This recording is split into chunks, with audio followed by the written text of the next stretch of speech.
Hey, what's up, y'all? My name is Camilla Cantu, and I just had an interview with Harlem Taylor Magazine at FBC in-house, and I hope y'all check it. I had a really dope conversation with a really dope Virgo. Hope to see y'all there.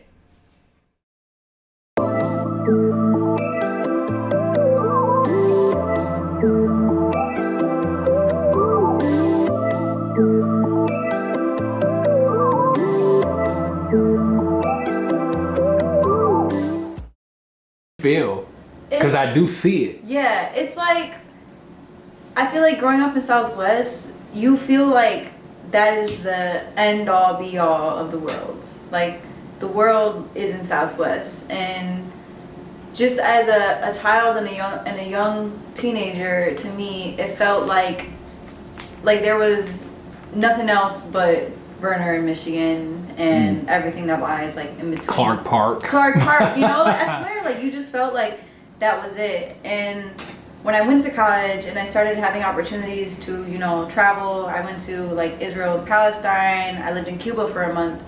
And whoa, yeah, so again, yes, Camilla. He's like, take it back. You lived in Cuba for a month. I did. How was that? Fucking amazing. Like, I am meant for tropical weather. How old are you? I'm 25. So I was living in Cuba when I was, I think 19. I was 19 years old, and I had done this study abroad program where we were studying Afro-Cuban dance culture in Cuba itself. So we were there for a month, living there, taking dance classes like 9 a.m. to 2 p.m. every day, learning about, you know, the different dances. And then the rest of the day, 2 to 5 p.m., we would be taking kind of like political classes about the embargo on Cuba, the relationship between the U.S. and Cuba. We went and toured like Fidel Castro's, you know, place where he did all his work. And that was my next question. yeah, it was fucking amazing, dude. Like, was it beautiful? Of course. Like, it's Cuba, and to me it was so special because, especially as an American citizen, like, when would I have ever had the opportunity to live in this country? You know? Let me say something to you really quick. That is exactly why I want to interview people. Because they get to hear your music. Yeah. They get to see you on Instagram, Snapchat, Facebook, but they don't know what you did. They don't know this. Yeah. And that's like, of course we want to talk about your music, but who are you? is Camilla? Yeah. And now we're learning. Yeah. So thank you for giving us these stories. I feel like you and Red should really link up too, because y'all have a very similar interview style. Me and who? Like Red, so Sharon, aka The Gods Are Watching, aka Babylon Studios, Detroit. Well, y'all have a very similar interview style in terms of discovering the person and not the mask that they live under. Well, shout out to those guys, and you make the connection. And we're saying it on her interview. So guys, if you guys don't see me, Camilla did not make the connection. Okay. But yeah, thank you for explaining to me who they were as well. Y'all interviewing each other would be crazy. Because yes. It would be, y'all have such you want to dive into the person. 100%. So yeah. So the Southwest bubble. Yeah, so it wasn't until really I was living in a foreign country that I was just kind of like, I feel like living in the foreign country is what really popped that bubble for me. And I just came back to Southwest seeing everything in a different light. It was like, this is not end all be all. Like, I don't have to like even stay here and live here if I don't want to. I do, because I love Southwest and I love Detroit and I love being in my hood. But it was like, I think until you're living somewhere else, you really can't pop that bubble, because like I said, like, you grow up, and then as where it comes in as artists is, I feel like you reach a plateau here in Southwest fast, you know, like, and I say that from my own personal experience, because within my first like year or two of being an artist, I was opening for groups like Los Lobos and like Las Cafeteras, which are really big groups in the Latin community from, I think they're both from Cali, but I could be lying about Los Lobos. I know Cafeteras for sure. So literally my first 2 years as a Southwest artist, or as someone from Southwest, I was getting major opportunities, and they were really big points in my career. But then after that, it was like, whoop, it was, you know, because I hit, like, in my opinion, like the highest level I could, you know, from being from Southwest. And I think that's kind of the reality of an artist, is you get so much amount of traction, you get so much energy and so much motion, but only so much, you know, like. You want me to tell you the cure for that? Try. seeing people, meeting others? 100%. Yeah. But I was also, it's so funny that I get to talk to you about this. Yeah. Because I was also talking to another artist from Southwest, J Money, about this. And I told him, you cannot, because someone told me this, I'll use your city. You cannot put on for Southwest in Southwest because that's what everybody in Southwest is doing. Right. So you hit it on the head. Traveling.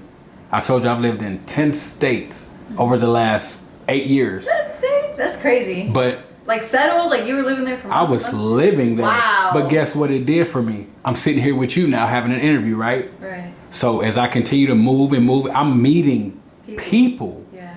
Because big fish in a little pond is what happens. But on the same end of the spectrum, it's like if you take a little fish, if you take someone from Southwest of Detroit and try to throw them in a big you're pond, not a little fish. Well, no, but so this is where context is key, because it's just like in Southwest, I feel good about where I am, my standing as an artist. Like people know me, you know, like I casually meet people all the time, and it's like, are you Camilla? You know, like people know me, big fish idea, right? But in New York and LA, I'm one of a million.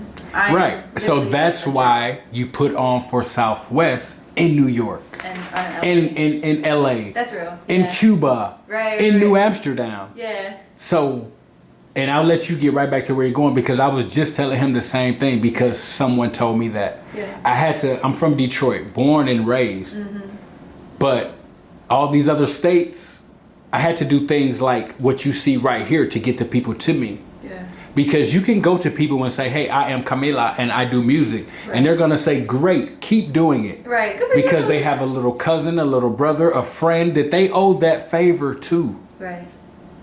So the connections just build. The connections build when you travel. Yeah, and I think that's what made, I think, my journey as an artist a little bit more different. Like I said, I had the opportunities really, really, really young to go. Like I was in Ecuador when I was 16.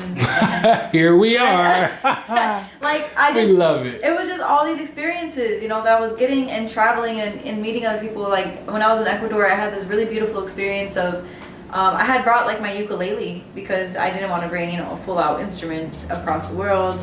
And I had this beautiful experience of a family inviting me to their home for like a practice, literally for a rehearsal. They were rehearsing like this.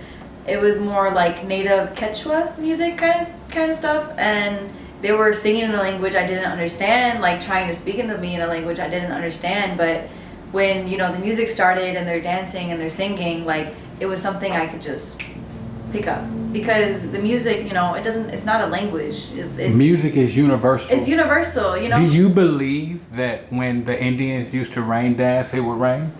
And that's an actual question. Do you believe when the Indians used to do the rain dance? I think so. Like I think they were so much more tapped in with just like the world and the earth. They were tapped in. You know what they were tapped in with? I think they were tapped in with like the vibrations. Source. I was gonna say source. And you know what those are? What? It's music. It's sound. That's why. And I love this because in Southwest, I can hear church bells. Yeah. Do you know that if you Google right now, you can Google it, why were the church bells removed? It is a whole thing. Really? However, you wouldn't know that because in Southwest, we still hear them. Yeah, you do. I hear them literally around. Well, you've been around the world, so I'm sure you do. No, I hear them. I swear there's a church around my house, and I use them. Like I'm always like, oh, okay, it's 12 because that's Southwest. Yeah. Me and you are gonna talk off air, off camera, but I'm gonna show you some things. I want to know about them. I'm so curious now. Because they raise the vibration of the people of the community that they're in. Yeah. And they don't want that. I believe that. I know you do, because I believe that. Me and you got some things to talk about. Yeah, we do. So the next thing I want to ask you. I'm ready.